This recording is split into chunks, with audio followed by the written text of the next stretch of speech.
Hi, everybody. Hi The producer didn't tell me that. there. Yeah. Anyway, like we have a producer. Yeah. This little video is about short stays and travel days. This is a good little name for it, we think. After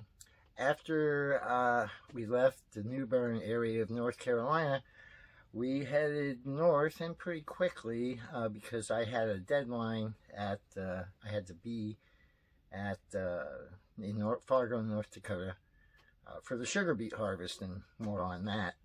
That's a whole video unto itself. So our traveling was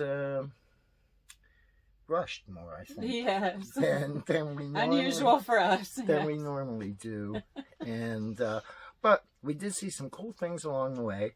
So go ahead and take a peek, see what you think. And as always, thanks so much for watching. If you're new to the channel, please consider looking at our other videos, and please subscribe. We'd love to have you and hear your comments too. So without further ado, here is short stays and travel days.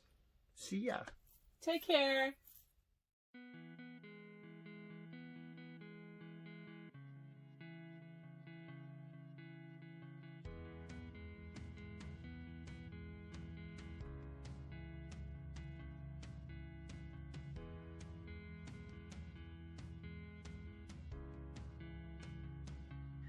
After we left New Bern, we drove down to Swansboro, North Carolina, and spent a couple more days with my aunt and uncle.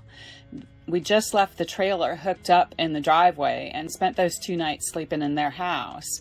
Swansboro is very close to Emerald Isle, North Carolina, which most people call the lower Outer Banks. They drove us down to the pier so we could get one last look at the Atlantic Ocean before we left. We had lived next to this ocean for 20 years and absolutely loved it, but we knew it would be some time before we would be back this way again. Cute little bus in the parking lot at the pier.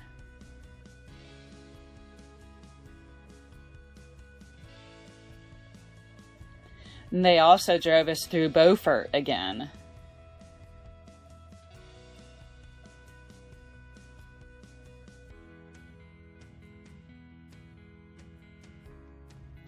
And General got to take one last ride in the golf cart before we headed on our way.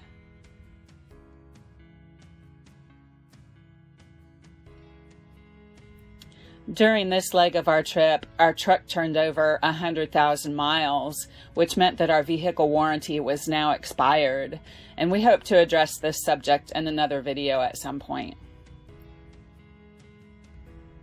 Near Lexington, we stayed at the Glen Maury RV Park and Campground, which is basically just a huge field with water and electric hookups and a dump station, and they charge about $27 per night.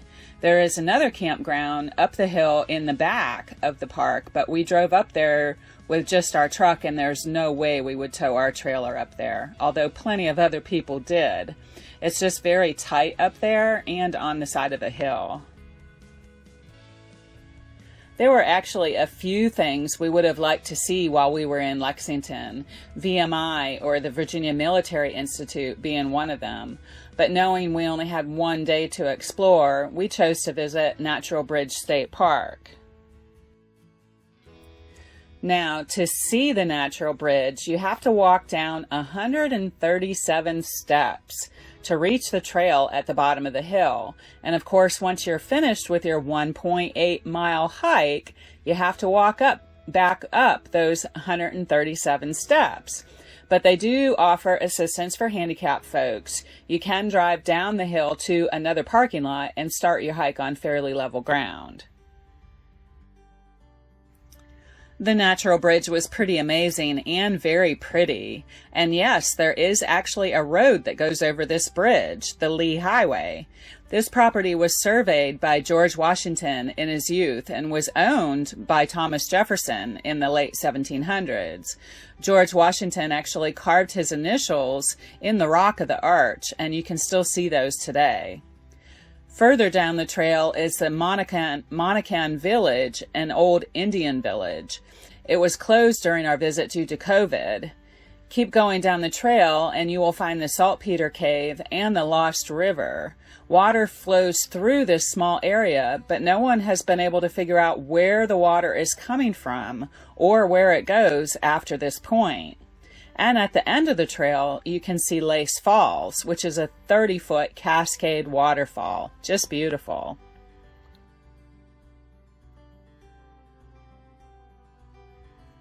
And of course, on our way back from the falls, General had to take a quick dip in the river.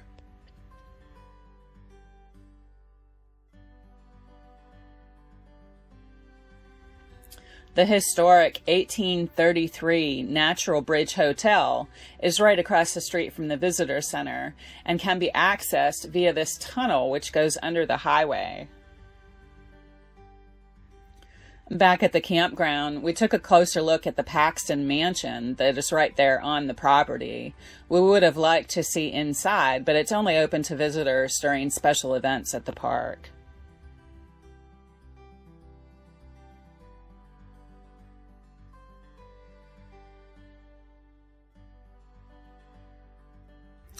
Our drive through the West Virginia mountains was really beautiful, and this is an area we would definitely like to explore further when we have more time.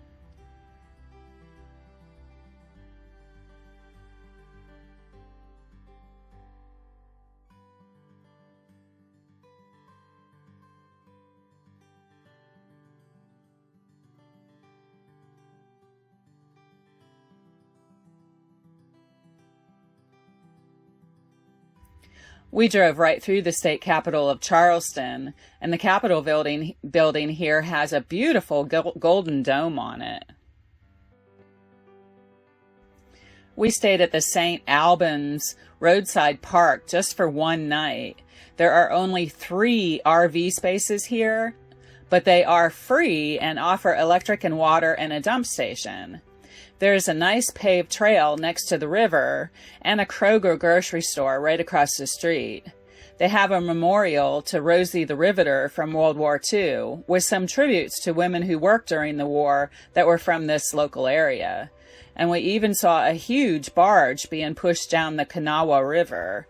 Further north, the Kanawha River joins the Ohio River, which runs right through Pittsburgh, Pennsylvania.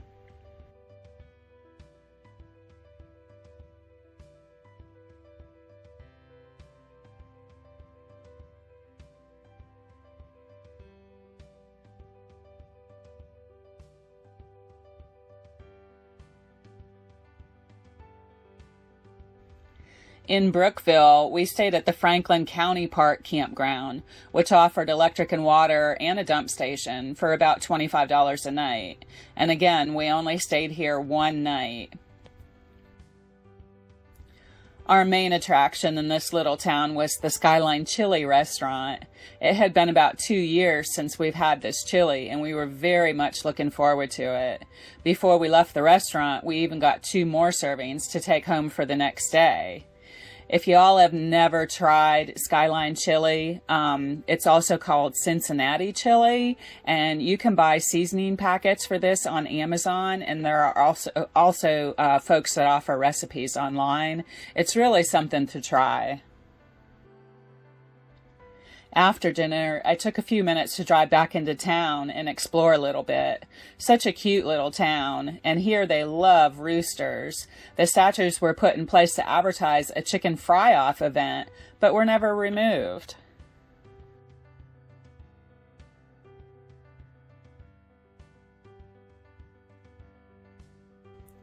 Here we stayed at Clinton Lake State Recreation Area, which offered electric and water sites and a dump station for about $20 per night.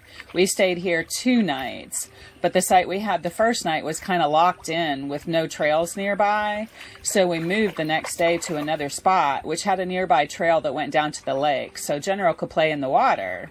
So this stop was basically for him to enjoy his water time.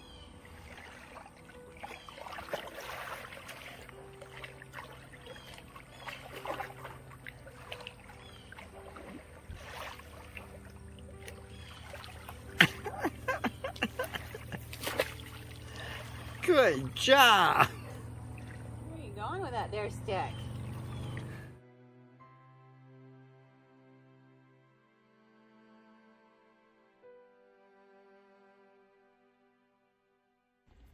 But I did get some time to work on our new curtains. We decided to take down the plain yucky brown curtains and boxy wooden valances and hung up regular curtains on rods. We found the fabric at thrift shops, and I sewed the curtains to the proper length and width, just trying to add some color.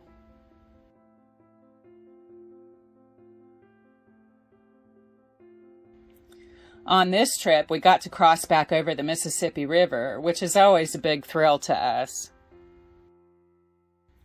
Here we stayed at Clark's Ferry Recreation Area, which is an Army Corps of Engineers campground, which offers electric sites, shared water spigots, and a dump station, and our cost was only $10 with the senior pass. This campground was right on the Mississippi River, with beautiful views and an awesome sunset.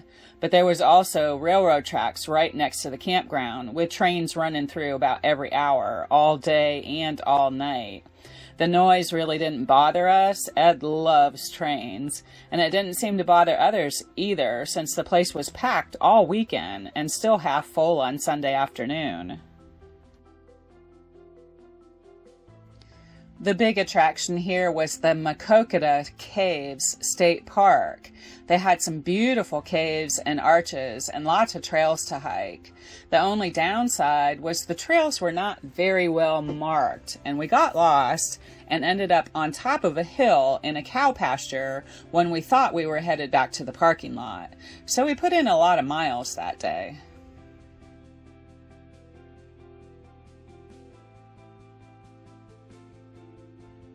The fridge magnet that holds our dish towel had just busted. Isn't it a blessing that they would have a souvenir magnet for sale just for that purpose?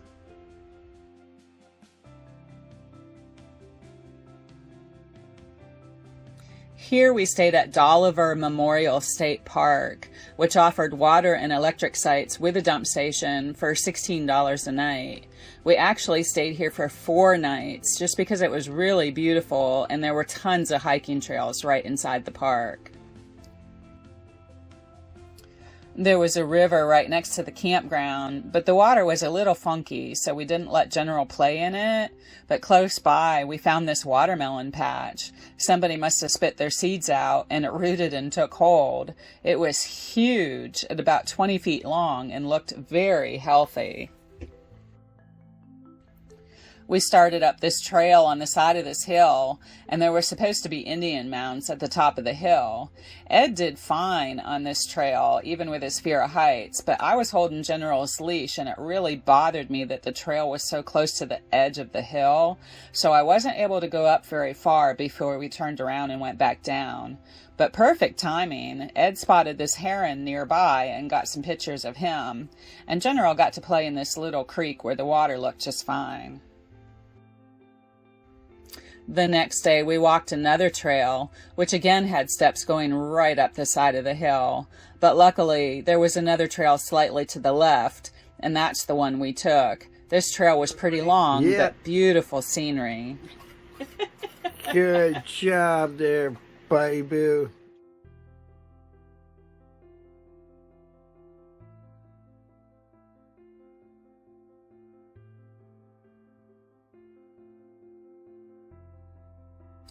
Day 3 took us on another trail, uphill and back down close to the river. But this time I fell on our way down the hill and scraped up my leg pretty bad. But nobody's fault but my own. That afternoon we did one more trail called Boneyard Hollow. We had seen areas like these before. The native people used to chase the animals towards the cliff where they would jump off. Then they would collect their dinner at the bottom of the cliff.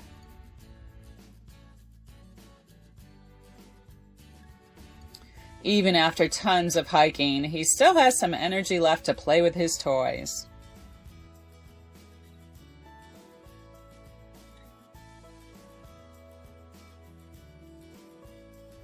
On our travel day, we came across this collection of passenger train cars out in the middle of nowhere. There were no tracks anywhere to be seen.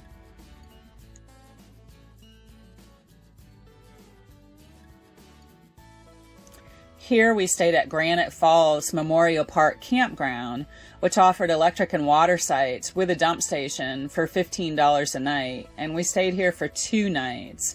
There is a park and river right across the street, which can be accessed by a tunnel which goes under the road. We explored the little town, which had a huge art scene.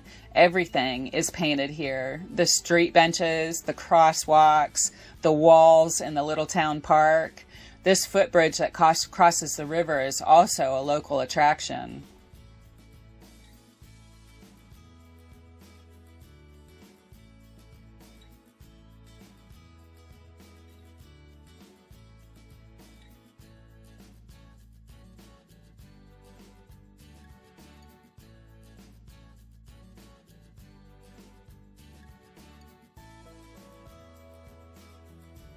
One of the shops had a window display of these fancy dresses made from paper.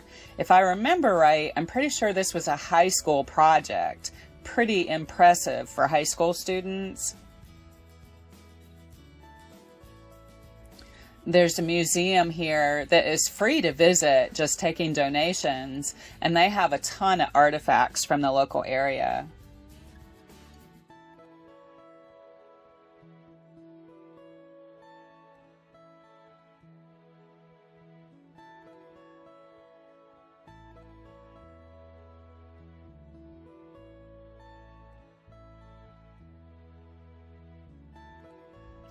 Also on the museum property is this little antique church. Just beautiful. Next, we decided to check out the Upper Sioux Agency State Park. The entrance fee was a little bit more than we really wanted to pay, but there was a lady ranger there who told us all about the area and made it sound like it should not be missed. So we paid and headed in. Turns out she knows many people who belong to the local Indian tribe, and she told us the term Sioux is actually a derogatory term meaning little snakes that was given to this tribe by a competing tribe. They are actually the Dakota. This was a site where the U.S. government tried to assimilate the Dakota into American society by teaching them reading and writing in English, amongst other things. The government took away their land, promising annuity payments and food in return, but did not hold up on their promises, eventually leading to the U.S. Dakota War of 1862.